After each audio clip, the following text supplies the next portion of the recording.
Because that's what we do, right? We question, we travel, we understand, we philosophize, we think, we puzzle. I can only hope that when I'm searching and I'm doing that analysis, that the truth will then be revealed to me, and then I will know the origin.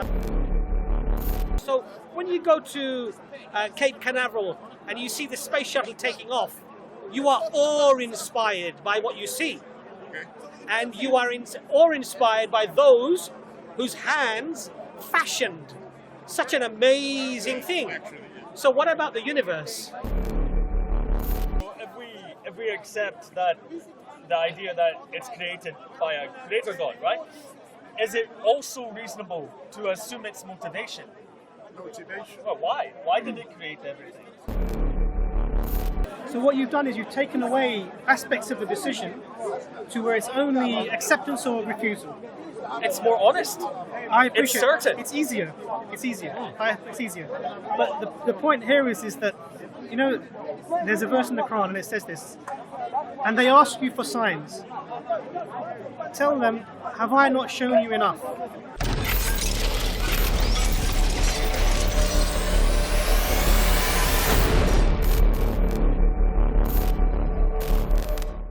So if you live a good life, it might affect people that you cared about in life, and their life will continue to be better because of that. Sure. So you could look at it that way. I understand. But then again, Ultimately, they will die as well, and whatever they experienced or not would again be unvaluable or have no real meaning. So whether I mistreat somebody who then goes on to have a miserable life, and also their consciousness ceases when they die, my mistreating them and their bad experience would actually have no impact upon ultimately anything. Because, so I understand. I'm just making the point that I'm making is if you remove God from the equation, actually you remove all morality, ultimate morality, you remove all objective morality they call it, or you remove all ultimate value that we would place in things. Because it's just arbitrary, it's just temporary, it's just temporal. Now the flip side of that idea is when you die, your consciousness doesn't cease. And it continues. And it continues ad infinitum, so it goes on forever. Your consciousness will continue even after you're dead. So your soul is inhabiting. So the Muslim perspective, okay, your sorry, soul is in you're your talking body. of the soul. Absolutely. Okay. So an explanation for consciousness would be, a theological explanation would be that if this is the software to the hardware. Do you understand? And if you remove the software, the hardware, anything can happen to it, but the software can carry on. And in fact, we're told that the body is like the clothes that you wear. It's the clothing for the soul. That I understand. When you mentioned soul, I So believe you, that's as what- our concept of you, is not the outwardly body that we see, because this will be consumed by worms in the grave, right? It's something else, which is the soul. soul, and that Which that is what within is the you. soul is the consciousness as well. Right. For us, we believe that that's what generates the consciousness that we see. It's not a question that's answered yet, scientifically speaking or philosophically speaking. It may not be answered. It's a very hard question. So, but our explanation for that is that. But so the flip side is if you die and your consciousness carries on, as all of the cultures as we know have believed. So all societies virtually have said, yeah, either you reincarnate or something happens to your soul and you go to the hell or heaven, or in all the cultures that you go back to. So this concept that somehow I am my body, it doesn't exist. My body will cease and I will carry on. So when the Muslim carries on as consciousness, as the soul, are they physical in any way, or they're just what are the spirits? That's a great question.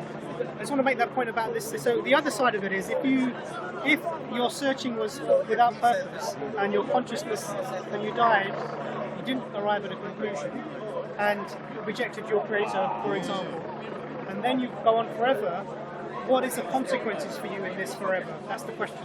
Is that limbo? So we would have to read the text and see what that would say. So it could be a state where you're judged, or it could be a state where you're punished, it could be all sorts of things. So what you need to do for yourself is, I would say definitely have a goal.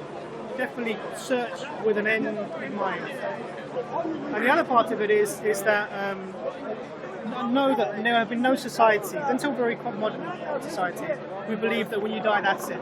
No one has believed this. This is a sort of modern concept.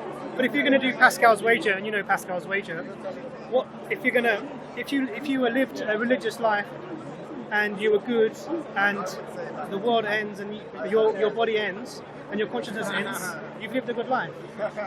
You've kept away from the things that would have harmed you, that harmed society, and harmed your fellow man, and you've kept yourself healthy and fit, and you've been good. You end, although that ultimately has no meaning, it's still a good life. Now, if you rejected the Creator, and you live your life however you want because you believe that your consciousness will end when you die, and then it doesn't end, then you're bearing the consequences of having lived that bad life.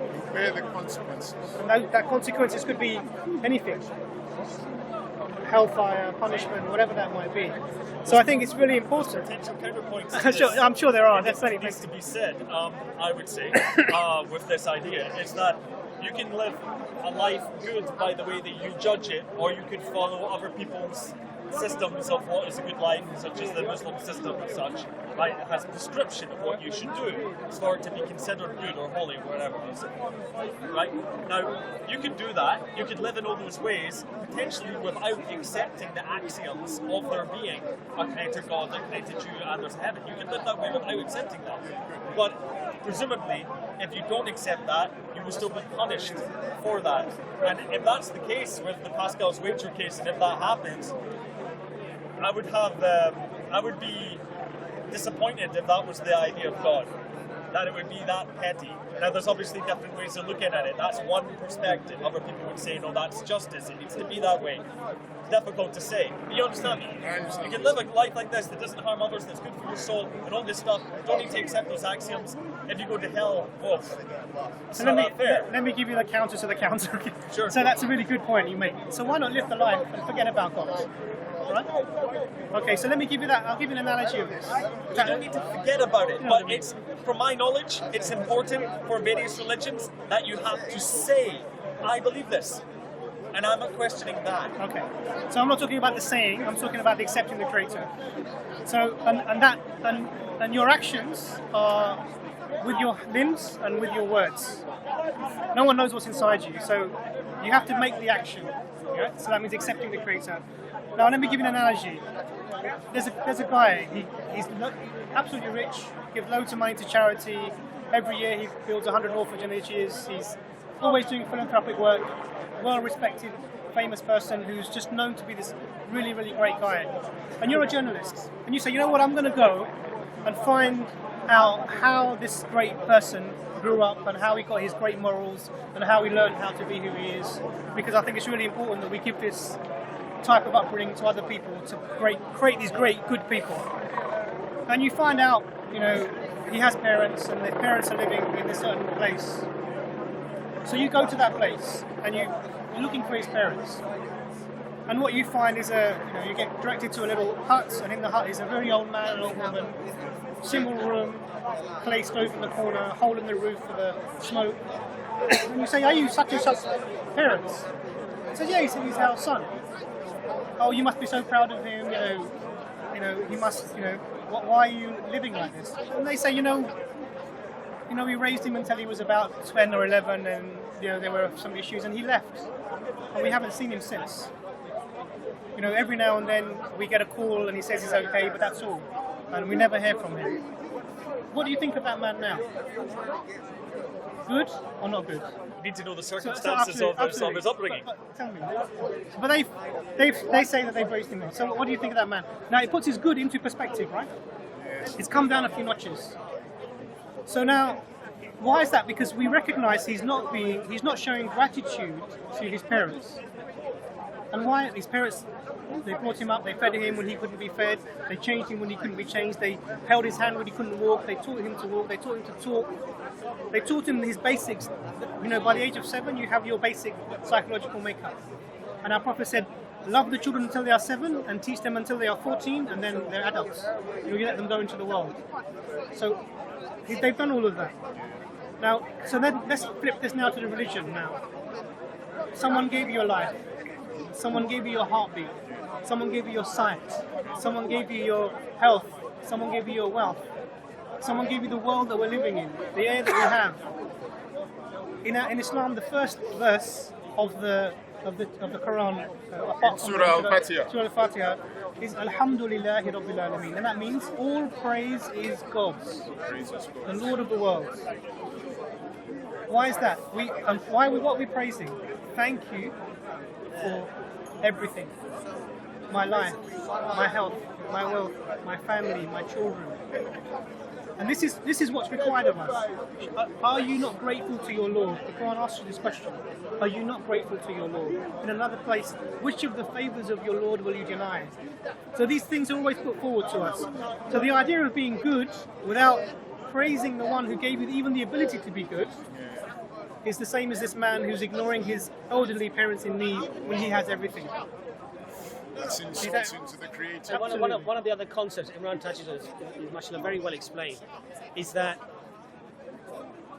we are a slave and we worship something regardless of whether we want to or we don't. You look at society, humanity today. If you're a man of science, when you sit next to Hawkins, you don't talk to Hawkins and revere that person the same that you would revere the one who was sweeping the road outside. Yes? Because now you're a scientist, you look at him, you shake his hand, you want your picture with him. This is a form of, well, you could say worship, you could say, holding him in high esteem, showing gratitude for his input of what he's given to you, right, etc., etc. A man who comes and he helps you, you're hungry, he says, come, please, I feed you, is different to the one who walks past you and ignores you. So we worship Allah, we revere Allah, we accept Allah just for the fact of who Allah is.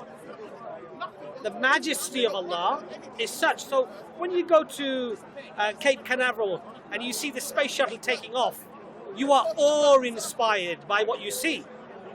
And you are awe-inspired by those whose hands fashioned such an amazing thing.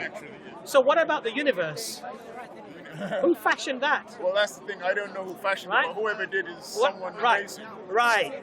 So whoever fashioned the universe and fashioned everything in the universe, and not only fashioned it, but we say, Allah says, kun fayakun, simply said be, and it was. May I present a caveat, because it's a question that I'm currently pursuing and probably will be for a very long time, is more or less. Also, all of the evil or the potential for evil and suffering is also inherent within being, and therefore also inherent in the creation. I would like to know what the explanation or justification is for that. I've got my own ideas about what it might be, but that's important to say. What was the question? The problem of evil, basically, is talking about the evil exists, the suffering exists, it's inherent, it's seemingly inherent within the system, that the world, that the universe has been created, presumably by God. And why? Yeah, there's various answers. Shaitan was created by God, wasn't he? Shaitan was created by God, and Satan for the Christians. These concepts have been discussed and are even being discussed even within Islamic theology and Christianity and Judaism, etc., etc. Now, it's all about perspective. Now, if I were to show you, and you weren't medically trained, and you hadn't seen this procedure before, I show you a woman, suddenly a man comes with a sharp implement and he cuts open her stomach, and you're witnessing this, and you would obviously take a step back and you would be horrified. How brutal, how vicious, how horrible this act, how violent this act is. But if now a doctor, a person of science, knows that this woman had a breach during the birth, and in fact the surgeon has actually saved her life by what would appear outwardly as a harmful, a violent act of cutting her open, but in fact he's been merciful to her by conducting what he conducted. Now, I'm not saying this necessarily answers the whole concept of evil, but what I'm saying is that we have to, as human beings, be careful, and I have mentioned this, and I quote a brother who mentioned this, is that we have the pixel and Allah has the picture. Our perception of something that we may perceive to be harmful or to be bad, in reality, in the growth of humanity, the growth of our own souls, and the turning to God as a consequence, may actually result in something far better than the evil that perhaps we may have witnessed. You see my point? I see your That's point, my yeah. perspective, but Imran will probably have a better... But I want to be able to see the whole picture, and I just have that one pixel piece, yes. or that one pixel. Right. I want to see the whole. Imran may have a better I'll give example. you a thought experiment. So we talked about agency, judgment only if you have the ability to make choices. If you don't have this free will, then you can't really be judged. So one requirement for being able to be judged by any being is that you have an ability to make a choice. So let's do a thought experiment. Let's make a world, and this is your philosophical, you probably come across this argument. So let's make a world in which there is no evil or suffering at all. There's no choice. Ultimately, it's an amoral world. Everything, and even there is no good either. That's right. Because everything is. So as soon as I think a bad thought, it changes. If I were to try and stab this person with a knife, it becomes a butterfly. If I were to jump off a cliff, I would start to fly. In that system, I'm bereft. I've taken the choices are taken away from me. I become a being that has no choice, and I can't be judged. I have no moral capacity. Flip it the other way. Let's take a world in which only evil happens. Everyone is killing each other, everyone is raping each other. No one can do good. There's no way of judging it. You cannot judge that system. That's Same right. way. Why? Because there is no choice for the individual there. If he tries to give you a food, it will automatically be turned into poison. If I try and hug you, I'll end up giving you a choke and I'll be killing you. There is no way to make a good choice. So there's no such thing in that. So the only system in which you can have moral judgment of a creature is if that system within which that creature is has both good and evil within it. Yeah, I agree with this. And the way to think about it is, if I have a blackboard and I get a black chalk and I make a line, will you see the line? Yeah, you would. If I have a blackboard and yeah. a black... Oh no, you won't see it. anything. You won't see anything. No, But sorry. I need the black to make the white line seen. So you need the good to make the evil apparent. Contrast from the two. Absolutely, and you need the evil to make the good apparent. And what's interesting about that is this dichotomy seems to be necessary to see the whole. Absolutely. We're living in a very paradoxical world. They cannot be good without evil. They cannot be nice Because without. there's nothing to measure against. Yeah, Nothing to measure You know, brother, fundamentally though, these very deep philosophical questions, I'm not saying that they're fruitless, but what I'm saying is that, a child, a 2-year-old, that sees a ball land in front of it, looks over its shoulder to see where the ball came from. It's intrinsic within that child. Nobody taught the child. So when Allah says in the Quran, did this universe give birth to itself? It's asking the child, where did the ball come from? You see my point? It sounds a lot easier when you put it that way. Yeah. You understand? Yeah. And so the universe came into existence. We know it came into existence. If it didn't and something else physical brought it in, then it must have come into existence. And if that was not the first cause, then there must have been something that brought it into existence. Ultimately, Allah is telling you, use your brain, man. Why can you not see that all of this has come from something? You understand? And just as a child doesn't need a reminder, the Fitra does not need the reminder, but you just need to uncloud the Fitra. Yes. And then you see where the ball has come from. Because I feel it's coming from somewhere, but I don't know where it's come from. Like So let's take that and assume it's right? That we see something and we infer the cause.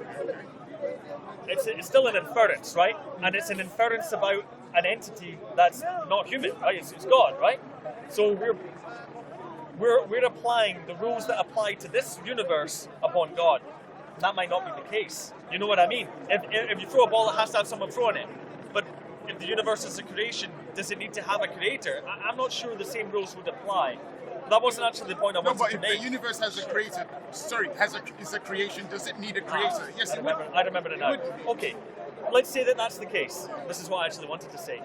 That doesn't actually tell you anything about the nature of that God. Yeah, I agree. I agree. So the later We agree. knowledge about what this God might be and want and etc. maybe is less certain. So remember, just to that's a really good point. That knowing that there's a creator doesn't give you information about the creator itself. How will we find out about the creator for us? But you find out through the Quran and Hadith. So what is this? So the only way we can know is if the creator tells us. I can't find out something about the creator who is outside of the universe something that the Creator doesn't tell me. I have no access to get that information. So remember I mentioned 124,000 prophets have come across the world? So this is the Creator telling mankind About himself, about the Creator. Okay, now I'm getting confused. I thought he was telling us about ourselves through the Fitra. So the Fitra is our internal understanding and acceptance that there is a Creator. There is a Creator. But this doesn't tell you about the Creator. He doesn't tell you. So it's like you know there's a car, but you don't know if it's a BMW, how big the engine is. I see what you mean. Makes sense. That's why you need the Absolutely. prophets. So the details and about it, message. absolutely. So if you look back in history, and I mentioned that all these people, all these different cultures and societies and religions had a concept of an ultimate Creator. So we have people separated by time, by space, so geography, by culture, by language, who all come and said that there is a Creator, He is one, and this is what He's asking you to do. All of them have said this. So we have to account for this. How can this be? And one way of accounting for it, from a Muslim perspective, is that all these different data points, separated by time and geography and culture and language, all point towards the same place, which is there must be a Creator. So if we take the common points of all of this, an ultimate being communicated with human beings to tell them how to live in the world, we get a part of the message. Then you have to look at what's currently available from the messages, the claimants. Christians say they have the message from God. Muslims say they have the message from God. Buddhists might say, well, Buddhists don't believe in a God, so they say. But other people may say that. Then what's incumbent upon us is, okay, let's see what these messages are saying, and is there anything within the message that I can use to affirm that this is a preserved message from the being from the person that gave the message, that can tell me information that I can then say this is reliable enough for me to say the Creator has said about this about Himself, and this is what the Creator is like. I have to make So this sure. is your analysis. Absolutely. Yeah, that's my analysis. But I understand. I just don't want to fall into the trap of becoming a pick and mix. No, where absolutely. I'm going to start picking Absolutely. what works for me. Absolutely. So I can only hope that when I'm searching and I'm doing that analysis, that the truth will then be revealed to me, and then I will know the origin. Absolutely. I do fear from the discussion. I don't want to be in. Let me introduce another point for you, maybe to confuse you more. Well, I was curious though, because it's obvious what my point of view is. What is your point of view though? What do you mean? Because my point of view is to reach the end. Oh, And that's why I'm talking to people of different belief systems. Because I generally believe that there is a truth in what the Muslims tell me, what Christians might say, what Buddhists might say, and I want to find the truth. So I want to end it. Do you want to I end think it? I think the truth is of human in this form, this consciousness that we have.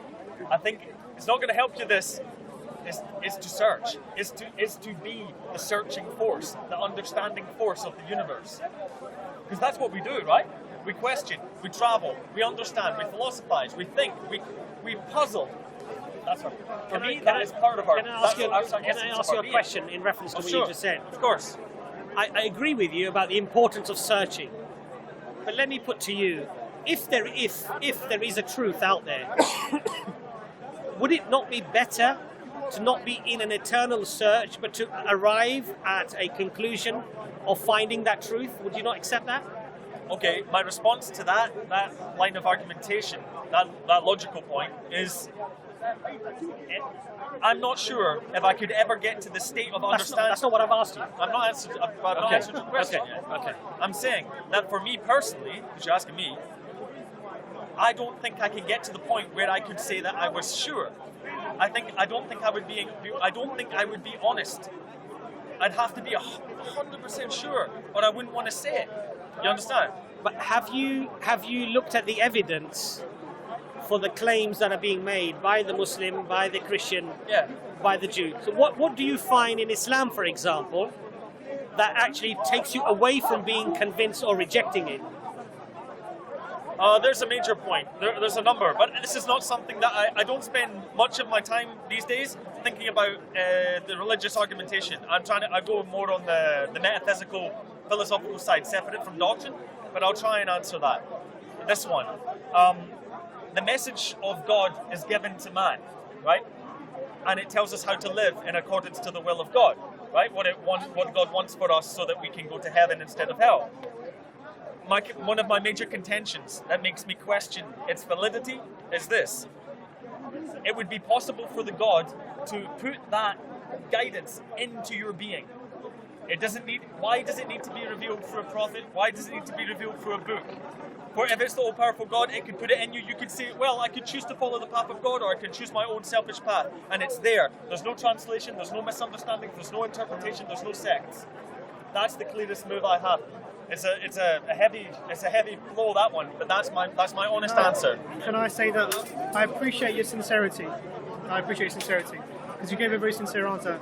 Now, the idea, I just want to pick up on this idea of, well, why not just give us the information that we need? Why not just give us that belief? But we were talking about a moral agency and free will. So we're told in the Quran that if I had willed, I would have made them all believe. So we're told this in the Quran, that if I had wanted, I could have made everyone a believer. And this is in the context of telling the Prophet that we cannot force people to believe. You can't do it. Because if I had wanted to, I could have made everyone believe. It's a choice, ultimately. I asked that about 30 minutes ago. Sure. Why didn't he just the Fitra and make us just start working? He thought it was a good idea, and then he thought, I'll bring it in later. My key point there is that it would still be a choice. You would have all the information without needing to understand Arabic, for example, to get the true Quran.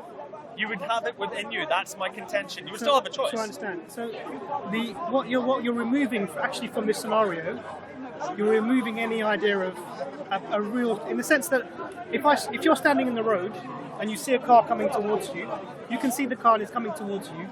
You're left with two simple things: step out of the way or stay in the road, right? The choice is not to believe in the car coming or not coming. The choice isn't to believe that this is the road or not the road. So what you've done is you've taken away aspects of the decision to where it's only acceptance or refusal. It's more honest. I appreciate it's certain. It's easier. It's easier. It's easier. But the point here is that, you know, there's a verse in the Quran and it says this, and they ask you for signs. Tell them, have I not shown you enough? So I believe that this thing that you're talking about, make it clear for us. We're in that place. I think it's clear. You come from a biological background. Well, biology background, not biological background, all biological. Biology background. Yeah. You're not an alien. Okay.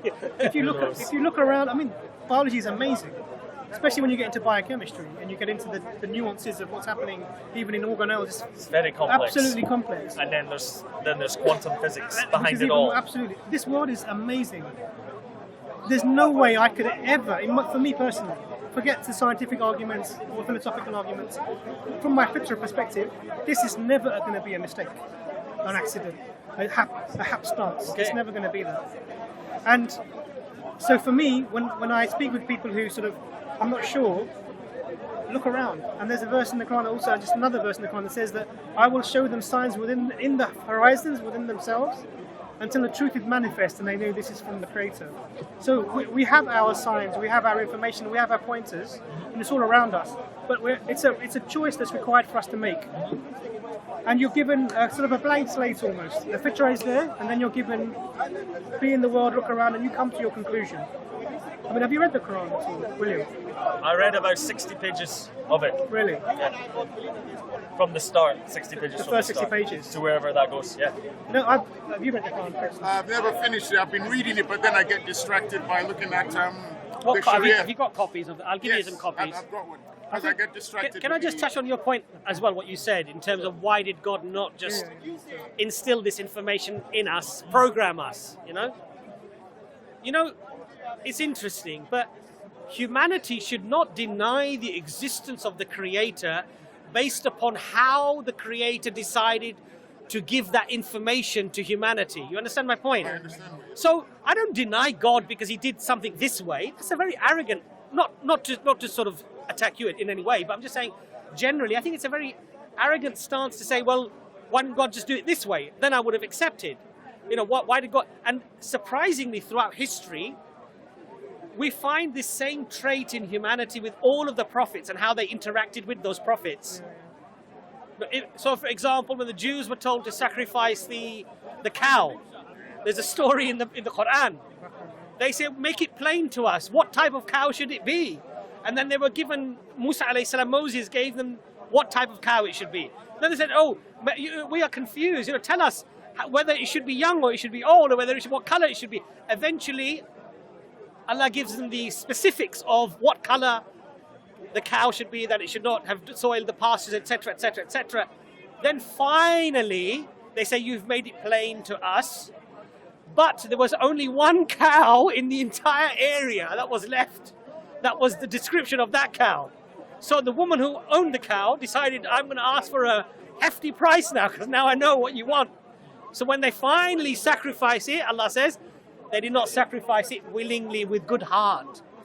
So these endless questions of why did God do it this way? Why not that way? This does not agree with me. I personally think. Do you not think it's reasonable?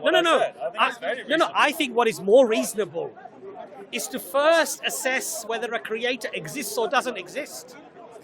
And so when you say to me that just because we see a consistent rule through the universe of this contingency, of dependency, and that why should we apply this rule on the universe itself, I would argue the flip argument, which is that why shouldn't you?